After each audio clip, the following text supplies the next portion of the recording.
I don't do this, but I'm going to start it off just because I'm laughing my ass off at this. Sean Gillespie. Farzy is styling. It takes time. Ladies and gentlemen, I assure you I was not styling. Welcome in. For the live audience, my apologies. We're about a half hour late today. By we're, I mean me. So my sincere apologies. I took 30 minutes extra of vacation. No. Little technical issue here trying to get some of this Daryl Morey sound loaded and just said, hey, I'm going to disappear. Where's the file? There's no file. Anyway, found it. So we got plenty of Daryl Morey stuff to react to from yesterday's press conference. Hello. I did miss you yesterday. For those that didn't know, I was in No, where the hell was I? I was in Knoxville, Tennessee, visiting my nephew, more specifically my wife's nephew, and my brothers-in-law were there. Their lovely wives, and a frat. I did not expect the frat to be there, but the frat was there. I am not a frat guy. I wasn't in a frat. If you were in a frat or a sorority, cool. Zero judgment for me. It's not like, oh, frat people, you know. But let me just say, it's been a minute since I partied that hard. And I was thinking about it because the Sixers losing game 6 there, the Sixers losing that game meant I was going to be off for the entire weekend. I would have had to do game 7 Saturday night. But because they lost, I was like, wait, hold on. When's the last time I had this long without having to do like a hit, like anything on the media, any type of work or anything like that? It was my wedding almost 6 years ago. That's the last time I haven't done anything. And, well, I did stuff. There was some beer pong involved. There was a couple cigars involved. It was nice, relaxing, fun little getaway. But I'm glad to be back with you guys so we can break it all down when it comes to your 10, 9, 8, 76ers and your Philadelphia Phillies. Oh, how much fun is this? I'm going to say this phrase. Oh, my goodness gracious. I'm going to say this phrase. It's so great. Ready for it? Here we go. Best record in baseball. It just rolls off the tongue. It's so beautiful. Best record in baseball. Oh, it's just so great. I was breaking it down on Locked On Sports Philly yesterday, saying, there's a game 7. Oh, what a rush to say game 7. Opening day. Oh, what a fun. Oh, it's so great to say opening day. And then the other is best record in baseball, which Phillies have right now. They won 6 in a row. They're coming off a 4-game sweep of the San Francisco Giants. And a lot of the naysayers, a lot of the people that like to poo-poo the Phillies and their start to the season, who have they played? I don't care who they played. It's May, and this team is usually dog a poo-poo until June. So I'm going to go ahead and bask in every second of being the best team in baseball. Oh, just so much fun. All right, so we're going to get into that. Bryce Harper hit another 3-run home run. That was great. Following that, especially with the Sunday game being a nationally televised game, I got to follow that. I was watching the extended highlights every day of everything that was going on. Oh, my goodness gracious. It was so fantastic. So we got all that to get into. And Eagles rookie camp, baby. Quenyon Mitchell addresses the media, talks about the technique that Vic Fangio wants him in, and actually compared to what he's doing now to what he was doing at Toledo. Funny how that works. I also watched, if you haven't seen it yet, this is fantastic. The Eagles did a 22-minute video on this draft, and it was really well done. They do this great intro with when they drafted Brandon Graham and Lane Johnson, and they, of course, take you up to today. They don't go through everything from Lane Johnson and Brandon Graham, but they kind of just show that highlight in the intro, those highlights in the intro of them drafting those players, and then they just take you through the draft. And it was fascinating. Howie in there and Jeffrey Lurie in there and Nick Sirianni's in there and all their support staff there for the front office. Like the front office does this, the front office does that. We always just think like Howie and maybe Jeffrey Lurie and maybe Julian Lurie, you know. But you know who we should be thinking of? That room full of people. And one thing Howie did was he kind of went around the room on day 3, I think it was, and it was like, hey, if you got a guy that you really think should be on the Eagles, speak up now. Who you got? He would just go around the room, and some guy that you never heard of would be like, I really like Will Shipley, or something like that. It was really fascinating. Really fascinating. So I recommend that on Eagles have that on their YouTube channel, so you guys should check that out. But anyway, welcome in. My name is Mark Farzetta. This is the Farzy Show presented by MyBookie, mybookie.ag. And yes, of course, it's lovely to have you along for the ride. So Daryl Morey addressed the media yesterday, and it was a 31-minute press conference talking about the state of the Philadelphia 76ers. I told you guys on Friday morning that where I was at mentally with this Sixers team was a bit of a pit of despair. However, I still stand by the idea that I am not offering Joel Embiid to every team around the NBA and saying, give me whatever you got, and then taking the best offer and then forcing Joel Embiid out the door. I'm not doing that.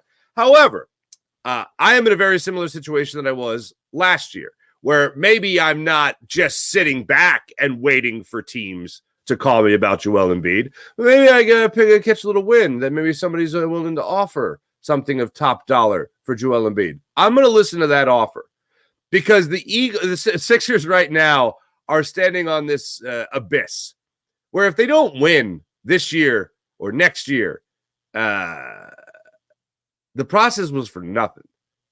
And I don't say whether or not the process, I'm not saying that to bring up how to this point the process has been a failure. I bring it up because when I look at Joel Embiid, I look at everything kind of riding on his shoulders. And I don't know how well supported those shoulders are. And I don't know how well supported those shoulders are going to be in the very near future. Here's how I hope this ends. I hope that this offseason, the Sixers pull the trigger on some deals in free agency through trade that make this team a legit championship contender. In fact, if you could even fast forward 6 more months, almost a year from now, I hope that you actually look at this team and go, oh, well, not only are they a championship contender, they are the favorite to win the championship. I have made this ruling many times before. The process is a failure. It's an abysmal failure. That's not a debate for me. I know other people debate it, so I'm just acknowledging it. It's already over. It failed. All right, failed. The only thing that could possibly save it is the Sixers all of a sudden go on some incredible championship run over the next 3 years, which might be the next 3 years that Joel Embiid is serviceable at the NBA level.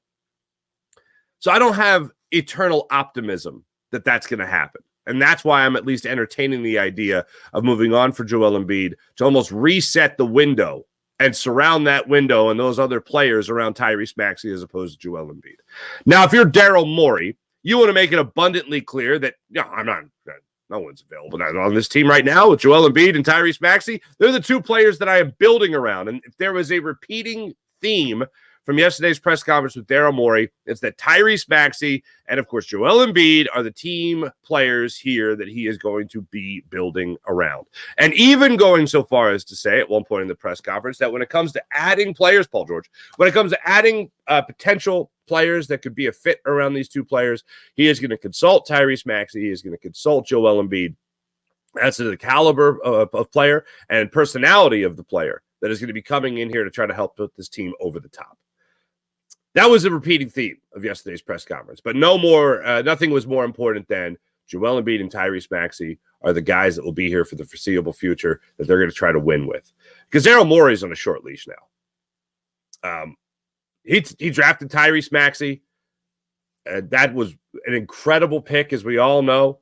And the questions that Tyrese Maxey has answered throughout his entire career have been amazing. The 20th pick, all of a sudden he's the second best team on a championship caliber team. That's what Daryl Morey's point was yesterday, and we'll let you hear from him on that specific note in a second. But that is the saving grace of Daryl Morey right now, because if you look at Buddy Hield, that acquisition, I'll play for you the sound of Daryl Morey talking about Buddy Hield coming to Philadelphia. How he calls it a failure, how he calls it a bad fit, how he says it didn't bear the fruit that he was expecting, and how he still kind of liked it. It's like, what? Huh, what? What's happening? Was it good or not? When that one game we had in the playoffs, it was good? Yeah, okay. Yeah, that one game kind of needed a little bit more of that. Even if it's spread out at times. He even has one decent game in game 2. Couple threes. You're talking about a much different outcome. You had to shift to another acquisition campaign who had already had that playoff experience, who already showed you that he could play. Anyway, his overall point yesterday was that Tyrese Maxey and Joel Embiid are the guys that they're building around. And if you're Daryl Morey, the way you have to think about it is short leash right now, got to win now. And Joel Embiid, trading him is not what you're considering to be win now type of situation. That's a stock up for later type of situation. That's a, God forbid, another process. But Daryl Morey yesterday started off his press conference with acknowledging that he owes us. Go figure. This offseason is a big one. I owe it to the fans, to ownership, to everybody, to get this team in a place where we're competing for championships, and we obviously didn't achieve that this year. But again, we're very well situated to use all the tools, trade, free agency, draft, to upgrade the team, and we're gonna put every single effort into that. Coach Nurse is going to be right there with us. Besides our two great players, we think we have one of the best coaches in the league, and we're excited for the offseason. Oh yeah, he did speak very highly of Nick Nurse, and he talked about Nick Nurse a lot throughout the season, where he said, he didn't have that full roster that he wanted, and Joel Embiid's the shining example of that, but he was always like, all right, give me whoever's available. I'm going to go win. Let's go, baby. Unfortunately, it didn't work out that way for 2 months as they dropped from the number 2 seed in the Eastern Conference to the 7th seed in the Eastern Conference, and then had to play in the play-in tournament for the right to the 7th seed. Yeah, we all know the history lesson now, okay? But he said Nick Nurse always loved the challenge of finding those other pieces that could help the supporting cast. And whoever was available, he was going to go out there and put their best foot forward as the season went on and injuries mounted. Joel Embiid, DeAnthony Melton, Robert Covington. I forgot he existed for a second. But yeah, all those guys are guys that he feels like he can go out there and win with.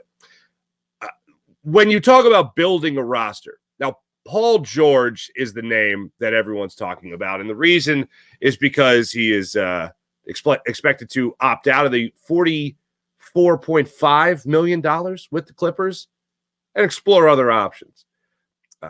He was practically asked point blank about Paul George, and he did highlight what the number one need is for the 76ers in order to take a big step forward. I would say the biggest need is, not at their position, someone at the wing who can play and deliver at a high level in the playoffs. That's the biggest need, yeah. Okay, so Paul George is coming off a 74-game season. He's coming off averaging over 20 points per game, 22 as a matter of fact per game.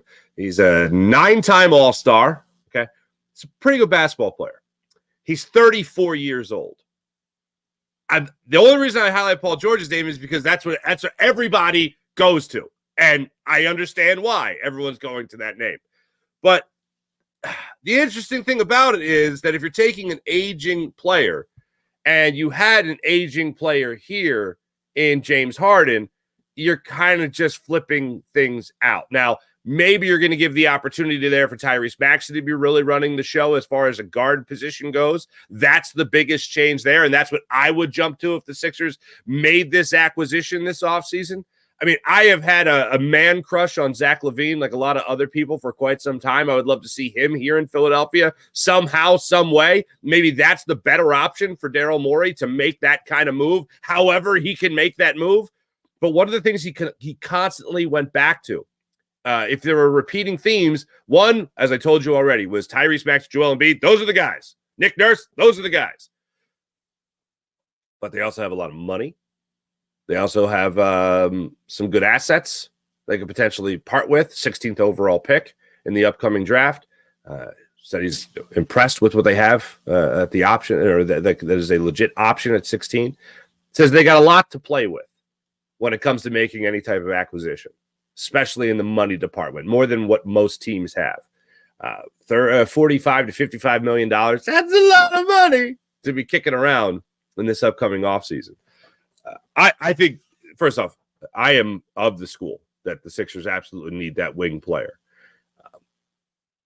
Without saying it yesterday, he said they're not re-signing they're not re-signing Tobias Harris. Here's the line he used yesterday when he was asked about overspending for an okay player. The main mistake that could be made that we won't make is if some of the better options first don't go our way, trade into our cap space, free agents, turn our draft picks into things. If all those things don't yield what we want, we are definitely not going to just sign for a lot of money some player who's just a okay player. Like, that's not happening. Woo! All right. So no Tobias Harris. That's what I got out of that. That'll be the most scrutinized move. Adding that third piece. Because one of the things that I really find interesting from yesterday's press conference, how forthcoming Daryl Morey was about Tyrese Maxey. And it seems to be a theme. I was listening to Howie Roseman the final day of the draft, and I think maybe Howie was a little punchy in a positive way, where he just was like, so many names over the last couple of days, so many press conferences, so many interviews, so many press things. Were you surprised about the offensive line thing? Yeah. Like, all that. He was very forthcoming, very honest. Daryl Morey I found to be very forthcoming, very honest, especially when talking about Tyrese Maxey, because the big question, and this was one of my desires. I put the list up in front of you guys before the season started, and number one was like, all right, move on from James Harden. They did that rather quickly after that list came out, so that was great. The other thing is Tyrese Maxey continues to take those steps forward. Whatever challenge is put in front of Tyrese Maxey, he just slam dunks on that challenge. He posterizes that challenge. And the challenge that was set forth for him this year was not whether or not he could be that number 2 guy or that 1B guy, 1A and 1B between him and Joel Embiid. And make an all-star team, Tyrese Maxey. I even said that before the season. Let me see you make an all-star team. Tyrese Maxey made that all-star team. Tyrese Maxey shows you what he can bring to the table in the postseason. That is extremely important. And going into this year, Daryl Morey and the rest of the Sixers organization weren't so sure that Tyrese Maxey was going to be that guy. And this is Daryl Morey breaking it down when it came to Maxey answering that question. I think it wasn't clear that Tyrese, we all had very high hopes, and I think you'd have put pretty good odds on it. We did. That Tyrese could be, the second best player on a championship team. I think we absolutely believe that now. That belief went from high to, I think we're certain at this point that he can do that. Still a long way to go, but the fact that that's the case, that means the job becomes to some of these questions like, how do you find the rest of the roster to fit around that? Yeah, the rest of the roster is that one more player. Here's one thing I can tell you. Kelly Oubre, I think, is coming back. He wants to be back. If there was any player that I could really tell, other than Maxey and Embiid, that Daryl Morey wanted to be back in Philadelphia, it was Kelly Oubre. And he even, if there was anything he could really pride himself on yesterday, that he kind of, too bold to say he stuck his chest out about it, but he said, I love finding those Kelly Oubre types that come in. They don't play for a boatload of money, but they come in there and their effort and their production is worth every penny that they get, and then some, where they're getting max production for a very under max contract player, more bang for their buck. And that's where general managers should stick their chest out. No, nobody else was willing to do this, but I was, and look how much I got to return on this investment. That's how you do it, baby. I would love to see Kelly Oubre back in Philadelphia.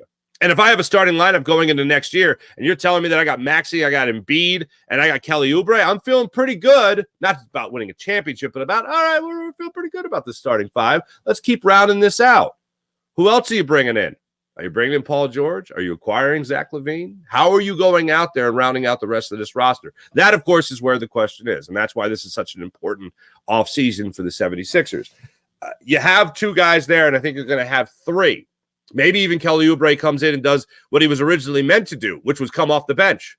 But he ended up playing so well that you couldn't deny him the opportunity to start basketball games, especially in the playoffs. You also had some injuries there. I mentioned D'Anthony Melton and Kelly Oubre, who was willing to fill that void as well. But we can all rest assured that we have seen the last of Tobias Harris in a 76ers contract, or 76ers uniform as the contract expires. So we can all feel pretty good about that. As for more on a fit, bringing in here with Tyrese Maxey and Joel Embiid, he was asked about fit yesterday. And I found it interesting that he wasn't, in this case, he was not asked about Tyrese Maxey. Yet he went more into Tyrese Maxey as to the development of that player as the number 2 scorer on a playoff team, on a championship caliber team, to Joel Embiid. So the question was about fit. he went over and started glowing more about Tyrese Maxey. We definitely are looking at fit. I think one of the things that we're excited about is Tyrese. A year ago, it wasn't, if we had polled everyone in the media or all the GMs, it wouldn't have been unanimous that Tyrese could take that step forward that we hoped he could with James leaving and giving him a lot more responsibility. So we definitely look at fit. We're not really focused necessarily on the exact, bucket, whether it's max or role player or whatever.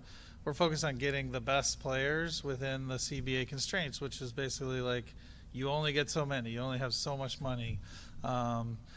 Generally, historically, having top players works better. I know recently, again, just to talk about storylines, everyone's like, oh, it's the teams with depth that win. Well, of course, you go back a little bit and you have recent teams that won without much depth, like the Lakers recently. You have teams without continuity that have won recently. So we're not going to have continuity. So we hopefully will have continuity going forward a little better. We'll have continuity with our stars and our head coach, but we're going to have a lot of changes offseason. So it's good. The continuity aspect. So he's asked about fit, and he talks about Tyrese Maxey. So you're looking for a number 3 here, essentially.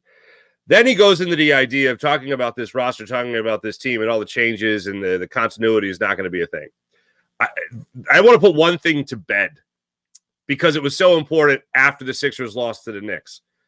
Joel Embiid was flat out asked, and I think it was by Mike Sealski, about, hey, you've had a lot of change since you've been here in Philadelphia, whether it was Ben Simmons, whether it was Markelle Fultz, whether it was Jimmy Butler, whether it was James Harden. There's a lot of different teams. It's not like you've grown up with one core units. Like, you're the core unit, Joel Embiid. Would you like to have some continuity? He's like, yeah, I'd like that. Not my job, but I'd like that. It ain't going to happen. The only continuity I really see happening here with the 76ers is the obvious, Joel Embiid and Tyrese Maxey. And then of the guys that are on the roster right now, Kelly Oubre. You did have the idea of entertain yesterday. I'll let you hear in a second about Buddy Hield coming back, as Daryl Morey still thinks it could work. But outside of that, Ricky Council the fourth. I don't see. There's not continuity. Ain't going to be a thing, and that's why he went on that little rant of, well, you have teams like the Lakers that were recently assembled and then they won in the bubble. That's what he was referencing. You have a team that didn't have great continuity, even in Nick Nurse's Toronto Raptors, who had a star player come to town, and then you won a championship, and then he left. So I don't really call it continuity when you have the leading scorer and leading defender on your team just coming in as a rental player, wins you a championship. Enjoy it, Toronto. See ya. I'm headed to Los Angeles. He talks about the Bucks and the changes they made. He's kind of going for that. Bucks might be the best example of continuity, actually, to actually put a championship team together. So there's a lot going on out there right now with the 76ers, a lot of speculation. When you listen to Daryl Morey, I still have him under that as a general manager, as a president of basketball operations. I still have him just like I would have any general manager, which is in the category of, I don't fully believe you. You're not going to tip your hand in a press conference. He kept it pretty close to the vest outside of Maxey and Embiid. And even then, I go, okay. We'll see how this offseason plays out. He knows how important it is. He also knows that he needs to, I think, save his job, because you can't keep going through head coaches. Sooner or later, you got to look at you, Daryl Morey. All right, here's a couple of the sound bites that really made their rounds yesterday. I'll start it off with this one.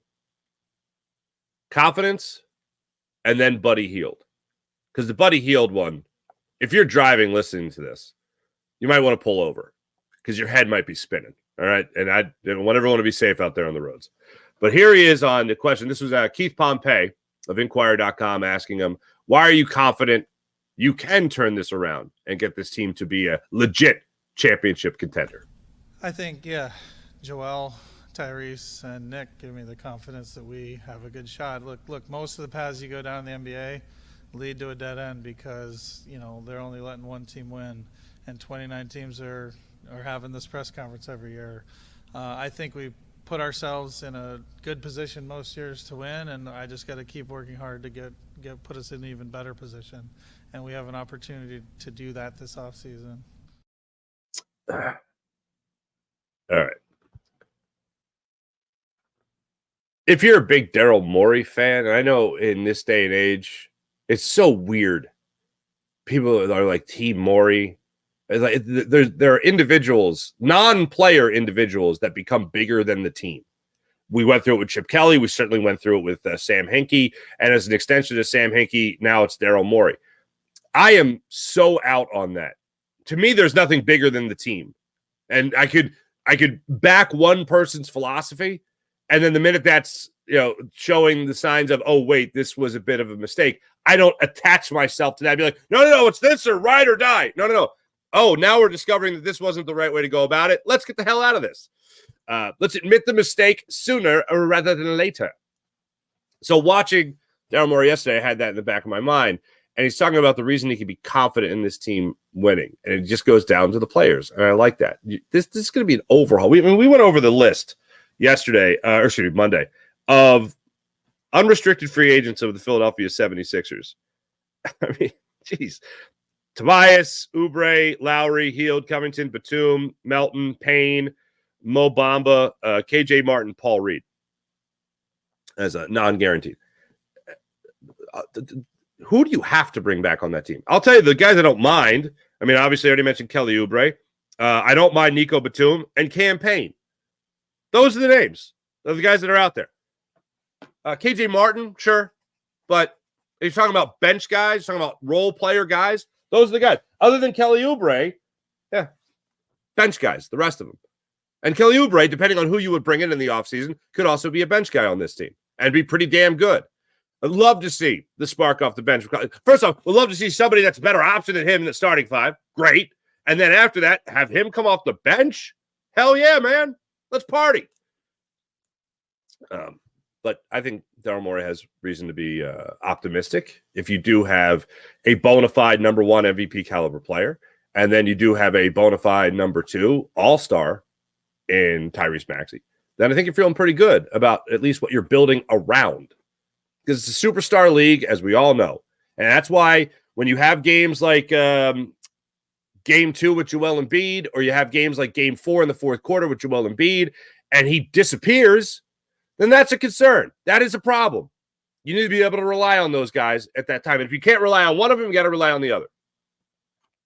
That's why Maxey in Game 3 was so important. Excuse me. Just came up a little short, unfortunately, in Game 2. So the other acquisition, Buddy Hield. This is where things just get a little crazy with Daryl Morey. I might have even cut it off because I think my head started spinning. But was Daryl Morey disappointed in the Buddy Hield deal, and how does he look back on acquiring Buddy Hield? Yeah, I think at no fault to Buddy's. I think the fit was less good than I thought. He got, obviously most of his time was without Joel, but I thought when Joel was back that his impact and his shooting, that he'd get more open shots. He didn't, and so that's on me that it didn't work out as well as we hoped. I still think it was one of the better acquisitions. I was really happy he showed what he could do in Game 6, and based on how they're guarding us, what he can do.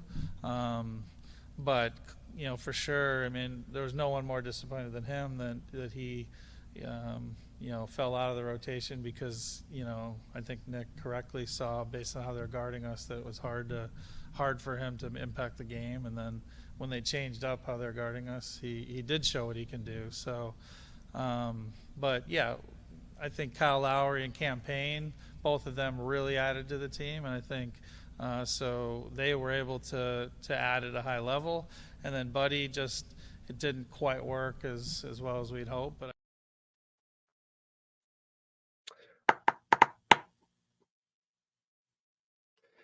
I don't understand. Like, he got open looks, he missed them. I'm reminded of a quote that I still am repairing my brain on because I'm still so dumbfounded by it. Robert Covington was going through a stretch maybe 4 or 5 years ago with the 76ers that his shot was awful. He just wasn't hitting his shot, and he was really struggling from the field. And the context of the question was about his shooting. And it's like, so you've been going through some struggles with the shot. How do you get through that? And Robert Covington said, I'm not struggling. My shot's just not falling. My brain melted, oozed out my ears, became jello, was reassembled, and then put back in my skull. And I think I'm still dealing with that problem. But oh my goodness, no, your shot's struggling. Yeah, you personally, but to be specific, your shot isn't falling. That's a struggle. So I'm listening to this thing about Buddy Hield, and I'm like, I watched him shoot. He was missing. Like, it's very simple. If you're a shooter, shooters shoot. Okay. And if you want to keep shooting, you got to make some of them. He wasn't doing that. He was getting kickouts. He was getting open looks. He was getting open shots. He was getting kickouts from Joel Embiid. He was getting drive and dishes from Tyrese Maxey. Clank, clank, clank. It's not that hard. It's like in baseball, you always got room in a lineup for a really good hitter. You find a way to get that hitter in the lineup. When you have a shooter in basketball, you shoot, baby. You knock him down. And if you're a guy of the ilk of Buddy Hield, you got to have some consistency before the playoffs roll around. And you have to have consistency in the playoffs. He got benched in the playoffs. He finally got an opportunity to play again and try to redeem himself. And I give credit to Nick Nurse for saying, you know what? We're not keeping up with these guys in game 6. We got to make sure that we do something to be competitive. And their only prayer was somebody hit some threes. Buddy Hield got into the game, immediately turned the basketball over, and then rattled off 5 threes in the second quarter, and then hit one more in the fourth quarter, I want to say it was, for 6 threes. You get a little bit of that spread out throughout the playoff series, and you're talking about potentially playing Game 7, winning Game 7. And, man, what a game that was against the Knicks and Pacers in Game 1. Woo! What an ending. You can't acquire a shooter and just assume that everything's going to go in and all of a sudden all your prayers are answered and all your hopes and dreams will be accomplished and reached. But I actually wouldn't mind the return of Buddy Hield. And I know he struggled and I know he choked, but I think he's a lot better than what we saw this season. And I think he will get those opportunities. And you talk about continuity, I don't think that's going to matter to him as much as just being able to knock down his shots. I think he's a better player than what you had, what you saw this season. And as long as it's not break the bank money, I'm okay with bringing him back. If the Sixers announce that they're bringing him back, I'll say, you know what? Daryl Morey is really committed. He wants to double down on what might have been a mistake, what was a mistake this season. But if he wants to bring him back for another year, bottom line is the Sixers are going to need shooting. And I'm looking around. I don't see who else is going to come in here that can give you the shooting a guy like Buddy Hield can give you. Wouldn't it be the most surprising thing in the world? Because Daryl Morey, and he goes on to talk. He talked about it for about another 30 seconds after that. He talked about Buddy Hield being better than he was and still thinking that it could work here in Philadelphia. On a general note, he did say they have interest in all their free agents. He spoke about interest with Kelly Oubre. He spoke about interest with Buddy Hield. Tobias Harris was not mentioned by name other than being brought up by, maybe it was, I don't want to put a name up. I can't remember. But one of the reporters did ask me about Tobias Harris, and he was like, yeah, totally. Like, you could tell you wanted Kelly Oubre back. When he was asked specifically about Tobias Harris, he's like, what a nice guy. He's swell, Tobias Harris. There's going to be a lot of turnover here with your Sixers. I think going into this offseason, realizing they know what they have in Tyrese Maxey now, and he's answered every question with a resounding and ginormous exclamation point, I think that's really going to help them understand what they need to add. And to hear Daryl Morey just flat out say, yeah, we're going after a wing. Yeah, you go get that wing and see what this team can really do. And then get a little continuity as the season goes on. I mean, good Lord, we talked about a lot of continuity, especially in the Jimmy Butler year with Tobias and Jimmy Butler coming in and 3 different variations of that team. Get them on the same page as soon as possible. And that's one of the reasons I wanted the Sixers to move on, as we all did, from James Harden before the season started. And they pulled that trigger rather quick, which was great. Do you want Paul George? I've seen Jimmy Butler's name floated out there. Oh, my goodness. Zach LaVine, which you'd have to make a trade with. There's a lot. There's a lot of options, a lot of possibilities in the NBA. What do you want to see the Sixers do in this offseason? Moving on from your 10-9-8 76ers, I got to talk about the best team in baseball, and that is your Philadelphia Phillies, ladies and gentlemen. 6-1 victory, close out the sweep in the 4-game series of the San Francisco Giants yesterday with Zach Wheeler on the hill. It seems like the last couple of starts with Zach Wheeler didn't have his best stuff, but he battled through. Didn't have his best stuff, but he battled through. 1 run, 6 innings, all that stuff.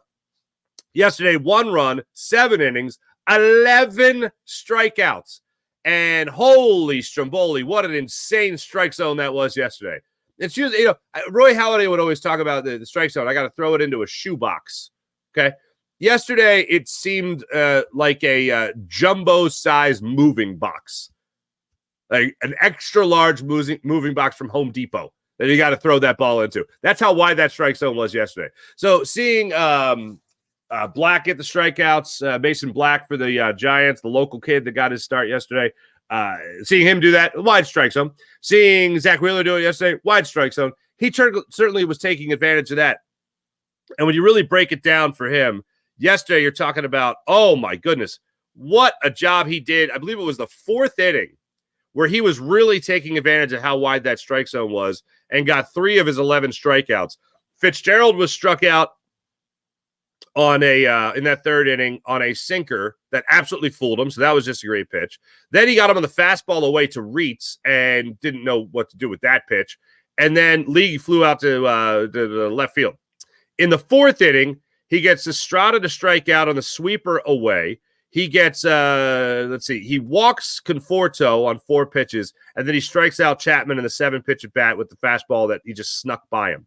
The 5th inning, I think by that time, Zach Wheeler really figured it out because Yastrzemski steps up there and he gets him on the fastball away that was well off the plate.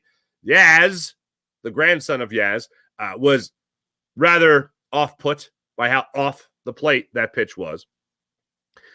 And then he later in that inning, he gets Fitzgerald to strike out another fastball away. By the 5th inning, he really had that strike zone mastered. And he was on his way. I think 6 of his strikeouts were looking. 6 of his 11 strikeouts were looking. Say what you will about big league hitters. They're not dumb. They know what a ball is. They know what a strike is. And if it's that many that they thought were off the plate, maybe there's a problem with the umpire. But it went for both sides. It's just that the Phillies were able to capitalize on the pitches that were a lot closer to the plate. Bryce Harper, a shining example of that. 6 RBIs his last 2 games. 2 separate 3-run home runs. He gets the nationally televised game Sunday, hits the 3-run home run, then hits the 3-run home run yesterday. Whit Merrifield came up big yesterday for the Phils by getting him on the board with an RBI single after Nick Castellanos. How about Casty's day yesterday? That 4th inning, Nick Castellanos steps up after Alec Boehm flew out. Oh, poor Alec Boehm. 18-game hit streak ends. But flies out to center field. Brandon Marsh flies out to center field as well. 3 pitches, 2 outs to start off that 4th inning. Nick Castellanos comes up, lays off of 4 pitches. He starts off the count down 0-1. Then he lays off 4 pitches. 3 of them were low and away. Those are the kryptonite to Nick Castellanos, as we all know. He lays off those pitches. He works a 5-pitch walk. Bryson Stott steps up there. He's playing shortstop in the game. He works the walk and an 8-pitch at bat. Then you got a runner on 1st and 2nd with 2 outs. Whit Merrifield steps up, and he plunks an RBI single in the left field. Nick Castellanos scores from second base. Stott takes 3rd. 2 things. 1, little surprised that old Nicky 3 Buttons, who doesn't exactly run like the wind, scored on that play. And also surprised that the San Francisco Giants didn't get Bryson Stott at 3rd base. Either way, Nick Castellanos is going to score. They go up 1-0. You go into the fifth inning, the very next inning, and that's where the Phillies started a little bit of a hit parade. Back-to-back singles to lead things off between Kyle Schwarber and the two-hole hitter now, replacing Trey Turner at the two spot. JT Realmuto, they start out with back-to-back singles. Bryce Harper goes up there, gets the 3-run home run, gets the sinker down in the zone, and golfs it out, similar to the changeup that he hit out the previous day. Goes down in the zone to get it and just bashes that baseball to center field for the home run. 3-run home run. The Phillies go up 4-0. Unfortunately, Alec Boehm flies out again. Brandon Marsh gets the double. And then Nick Castellanos gets an RBI double to center field. Brandon Marsh scores on that. It was an 0-2 sinker. So Castellanos stayed back on the 0-2 sinker and delivered for the Phils in that instance. Now it's a 5-0 game. They go out with Black. They bring in Miller. He strikes out Stott, and Merrifield grounds out to third to end that threat. But overall, the Phillies yesterday and the Phillies over the last 6 games have continued to show the fight. They've continued to get things done in just a amazing fashion. And you see one-run games earlier in this series, whether it's with Suarez, whether it's with Taijuan Walker, giving up the home run late, unfortunately. Bryce Harper summed it up after the game. And he just said, every day, it's somebody that steps up and does their job. If for whatever reason guys aren't able to step up and do their job, somebody is there to step up. 2 for 2 for Nick Castellanos yesterday, helped get the scoring started for the Phils. 2 for 2, 2 walks, and an RBI double. Yeah, get cooking. Get cooking, fella. Alec Boehm goes 0 for 4, struggles from the plate, doesn't have the magic that he's had for 18 straight games. Where they couldn't highlight it enough on the national game. He's hitting close to 500 over this inning streak. You know? Then all of a sudden, Whit Merrifield gets more opportunities to play second base with Trey Turner on the mend. Bryson Stott goes over to shortstop. JT Realmuto moves up in the order, rewards the coach, the manager there for that lineup, for that move, and it gets the single yesterday. You just continue to see guys step up. And when you get that on a consistent basis, and this is what's so amazing right now for the Phils, off to their best start in like 25 years, Phillies go out there yesterday. They get the big hits. They've continued to get the great pitching. And when you talk about what this pitching staff has been able to do, you just want everything to come together because you don't want to be wasting these great starts. The run support has been there. The arms have certainly been there. Even in struggle-filled games where the bullpen has come back and bit you in the ass, you found a way to pick it up a lot of the times. And that adds up to this. The last time, you see the numbers they put up there on the screen at the end of the game? The last time the Phillies won 17 of 20, which is just insane to think about as we're out of April and into May. 17 of the last 20 games. Last time they did that over a 20-game span was September of 2010. Raul Ibanez. Good Lord. Think about that line. Ryan Howard chase something. That's insane. That is absolutely insane. Last 4 games sweep overall. September 21st to the 24th. Last year against the Mets. 4-game sweep against the Giants. 2018. May 7th to the 8th.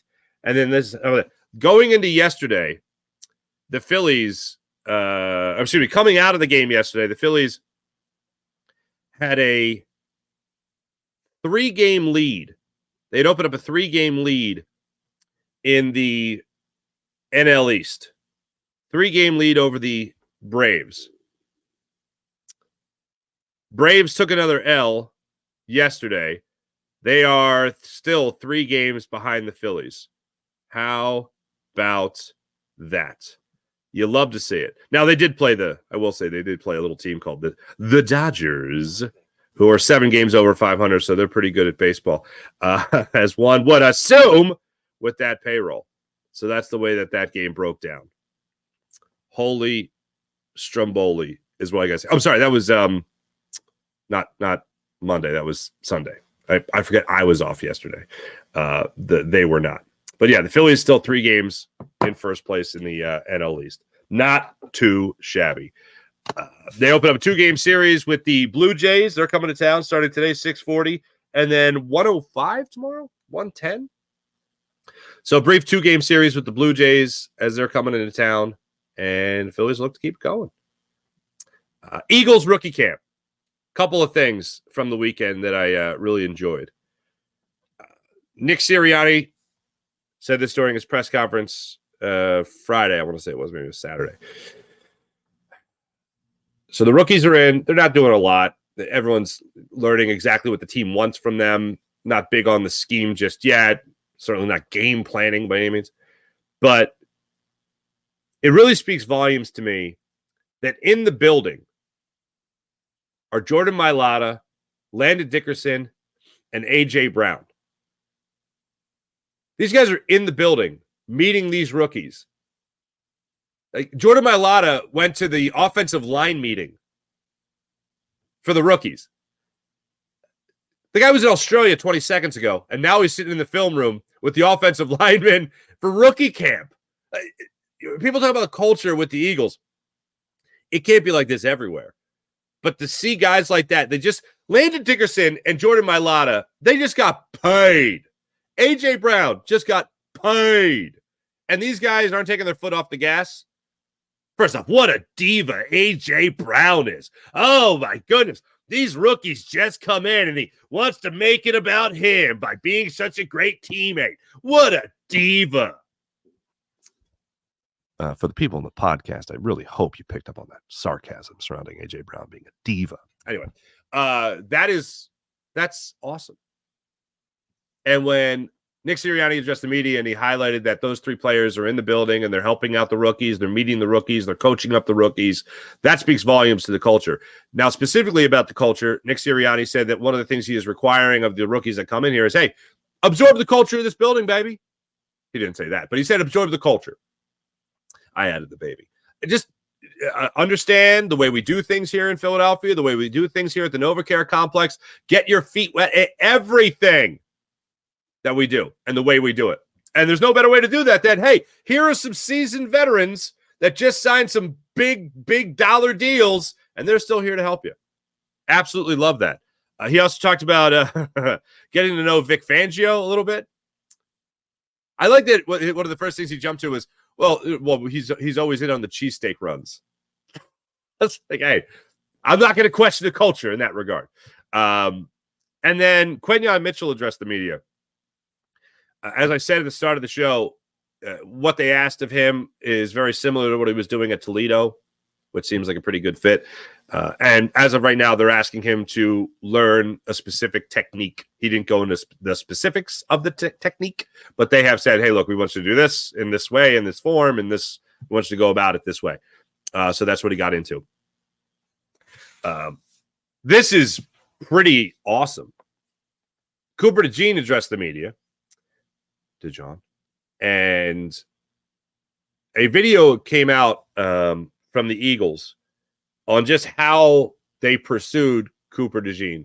And we're really hoping that he was going to be available when they were going to pick. And they were thinking he wasn't going to slide down to them and they needed to move up to get him. So what they ended up doing was obviously trading up in the draft to get him. They thought he was off the board, and that ended up not being the case. You then see Howie Roseman and Jeffrey Lurie do a damn near cartwheel, knowing that Cooper DeJean is going to be available. They make the trade, they go up and they get him. And Cooper DeJean was asked about seeing that video, and he said, yeah, I saw it. What did you think of it? It was pretty cool. But he said, look, none of that's really a surprise because they were very open about how much they wanted him to be here. And he was really open yesterday, 2 days ago, about being here in Philadelphia and how when he came into Philadelphia in the NovaCare complex, it was just a family atmosphere from the jump. And with his versatility and what this specific defense is going to need, he feels like he can fill that void. Whatever they need, he feels like he can do. Basically, whatever gets him on the playing field, he's going to go out there and he's going to make sure he's pulling the trigger to make sure he can help this team win. So everything I heard from Quentin Mitchell, everything I heard from Cooper DeJean was just great. And DeJean really loves the vibe here in Philly. That's fantastic and very encouraging that Quentin Mitchell is coming into this defense going, oh, yeah, this is kind of familiar to me. So not just a happy accident. But again, as I said at the start of the show, I definitely recommend going back and if you can, it's about 22 minutes. The 2024 draft recap the Eagles put out there on their YouTube channel is pretty fantastic. Before I get into the chat check, Let me tell you about the great people at MyBookie, mybookie.ag. Take advantage of all MyBookie has to offer. Use promo code Farzy at MyBookie, mybookie.ag for up to $1,000 redeemable cash bonus at MyBookie, mybookie.ag. How about the Game Time app? You guys using the Game Time app? Want to go to a Phillies game? Want to go to one of these games against Toronto Blue Jays? Game Time app's where it at. How about this? Download the Game Time app. Use promo code Farzy. That's promo code Farzy on the Game Time app. You'll get $20 off your first purchase. So download the Game Time app to your phone right now. Last minute tickets, lowest prices guaranteed on the Game Time app. Here's what I love about it. You get that guaranteed lowest price. So if you find tickets in the same section, same row for less money elsewhere, Game Time app will credit your account 110% of the difference. How about that? Never more easy, never more efficient, never better way, ladies and gentlemen, to get tickets in the Game Time app. Guaranteed lowest price on the Game Time app. So download the Game Time app to your phone, create an account, use promo code Farzy, and get $20 off your first purchase. You go to the Phillies game today, get $20 off. If you don't have the Game Time app, download it now, promo code Farzy. Boom, just like that. All right, let's move on to the chat check. I have missed you, wonderful people. I'm so happy to talk to you. Sean Gillespie, hello. April, good morning. Oh, April, down south. Woof. Different vibe. Different vibe in a little place called Knoxville, Tennessee. I didn't see a lot of the campus. I hope to go down again next year. Maybe a little fishing on the river right there. You know what I mean? Yeah, you open your mouth down that way. Everyone wants to know where you're from. Had an amazing coffee. Actually, how about this? If you guys are margarita people, now I'm not a big margarita guy, okay? But one of the things that this guy did at the coffee shop and margarita bar. Okay. They dipped the rim of the glass of the margarita in honey. And it was fantastic. It was fantastic. Twiz, good morning. April, really on that dealer time. Yeah, super late today. I apologize again. IBH, what's going on? Good morning. April, glad you got some time off. Thank you, April. Jason, morning, y'all. Morning, Jason. Love our Phils. How do you not love our Phils? Sean Kilrain, what's popping? Jason A. Morey literally said he doesn't care if players old, injured, that he'd rather have the star. Pretty much. Diggs, what's going on? Tyvita! What's going on, Tyvita? Cage Corvus, what's popping? I'm not a fan of him, but he has a player option. He can decline and only want a 2-year deal. LeBron, ooh, he will fit the third star. Wow. LeBron James, the third star.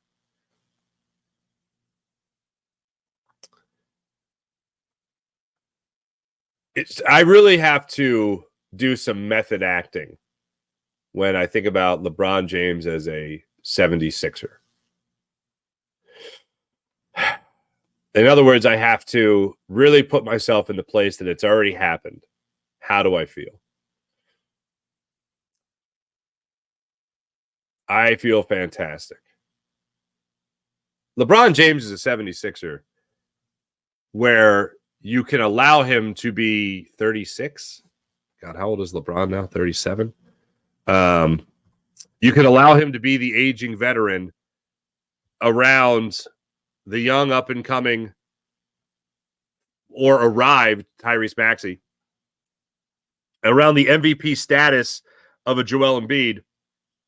Yeah, I'm on to 39. Good Lord. Oh, I was in denial about how old I was. Anyway, yeah, you bring him to Philadelphia, and I'm excited about it because the guy can still get it done, for crying out loud. Oh, geez. Yeah, 25 points per game. I knew he was well over 20, but 25 points per game this season. Oh, good Lord. Yeah, I want LeBron here. And if it's not a huge commitment, you're all in. If LeBron James is wearing a 76ers jersey next year, I am pretty stoked. And if you already didn't become a phenomenal storyline just under Joel Embiid, then LeBron James comes to town. Ooh, baby. Yeah, I'm pretty excited about that. Yeah. Sean Curry, Morey needs to add the players that Nurse won with in Toronto. Get role players, but I wouldn't mind a Brandon Ingram or Caruso. I saw Brandon Ingram is not renewing his deal, or they're not offering the deal with the Pelicans. I wouldn't mind Brandon Ingram being here. Down year, shooting-wise, his three-point percentage, I think, went to 35%. Excuse me.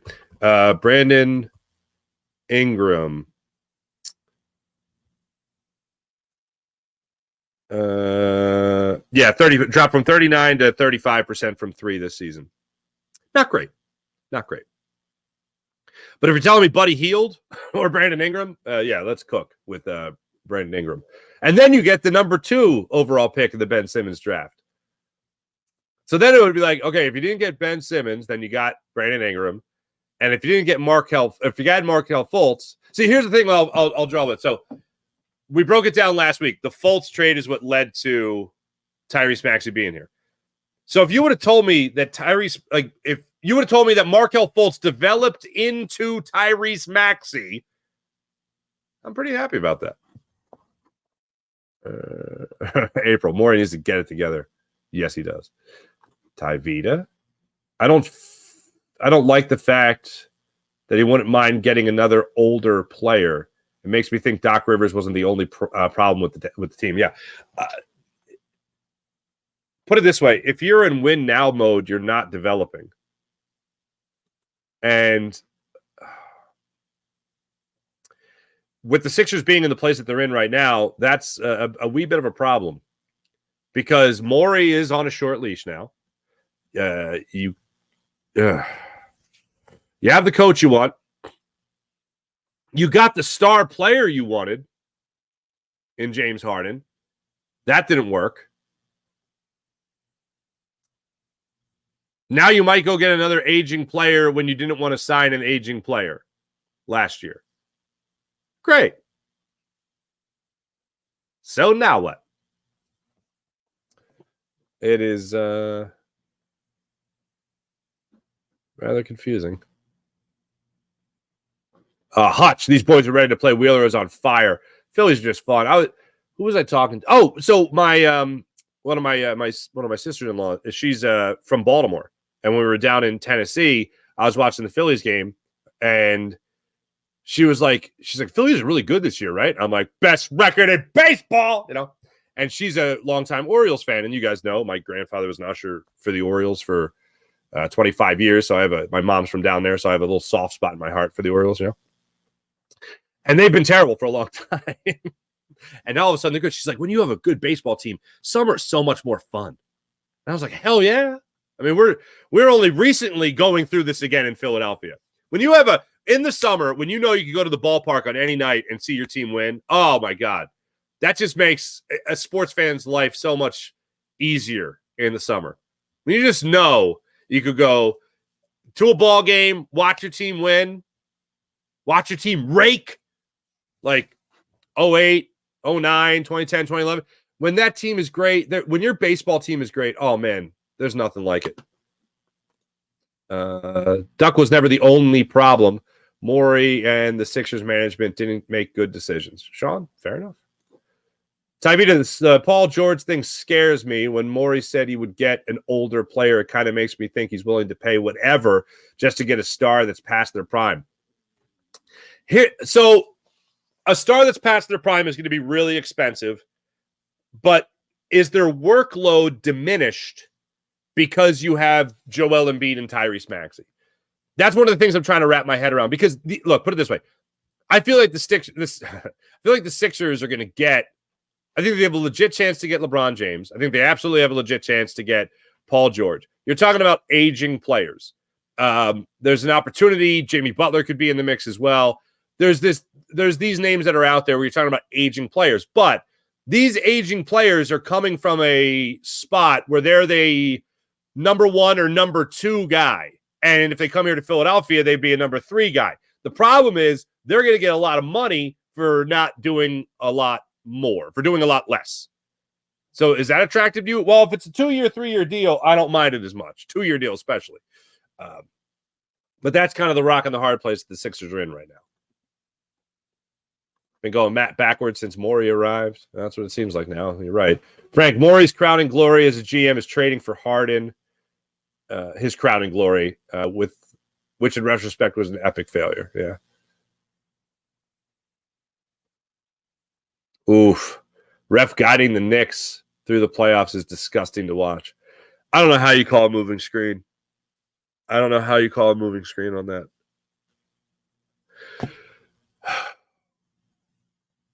How do you not see Dante DiVincenzo flopping like that? And by the way, what's with the referees saying the ruling on the field stands? How about the call on the court stands? NFL influence. Frank Smith. Okay, you talk about an epic failure for Daryl Morey. The Simmons trade that could have been Tyrese Halliburton, Buddy Hield, not Harden, back when those trade possibilities were on the table. That is the ultimate reset button. And if you could pull the trigger on those deals, that'd be something.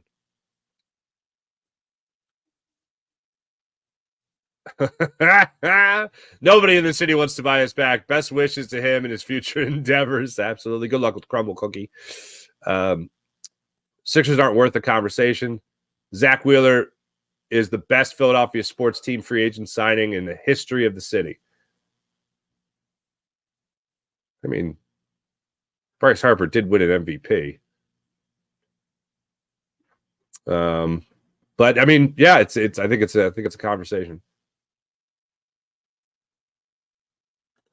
He'd rather have an injured all-star and manage through the playoffs instead of someone always there that doesn't have as high a ceiling. Gross. Different vibe for sure. John Mosher, you think Casty's back? I think Casty's working his way back. I don't think he's back just yet. The fact that he walked twice yesterday, the fact that he got down 0-1 and then watched 3 of the next 4 pitches that were low and away and laid off him, didn't flail at them. I think that's good. Sean Gillespie, 39. Damn. Maybe not LeBron. Still amazing player, but damn. Caruso would be awesome here. I was thinking of Caruso last night when I was watching TJ McConnell. Because McConnell's still running all over the damn place, man. Yeah, you're going to have role players. Especially ones that hopefully aren't going to be that expensive. Thanks, everybody in the chat. You guys are wonderful. Did I get everybody here? Yeah. Thanks, everybody in the chat. You guys are just fantastic, as per usual. Morning Rush brought to you by Sky Motorcars. SkyMotorcars.com. Philadelphia Phillies back at it today. Christopher Sanchez will be on the hill for the Phillies as they open up that 2-game series at 25-11. 6:40 start time against the Blue Jays. Sanchez goes against Jose Berrios right there of the Toronto Blue Jays. Berrios having himself a hell of a season, 4-2 with a 1.44 ERA. So that's pretty solid. Thanks for watching. Thanks for listening. My name's Mark Farzetta. This is the Farzy Show. Make sure you smash that like button. Make sure you subscribe to the Farzy Show YouTube channel, to the Jacob Media YouTube channel, and, of course, make sure you subscribe to Locked On Sports Philadelphia YouTube channel. I'll be on after the Phillies game tonight at 6:40. So I'll be on right after that one, hopefully recapping another Phillies victory. So make sure you guys subscribe to the Locked On Sports Philadelphia YouTube channel as well. Thanks for watching. Thanks for listening. Great to be back with you guys. We'll be back with you guys tomorrow to break it down even further. Thanks, everyone. Catch you guys tonight after the Phillies game on Locked On Sports Philadelphia YouTube channel. And then back with you guys tomorrow morning for the Farzy Show. See you guys then.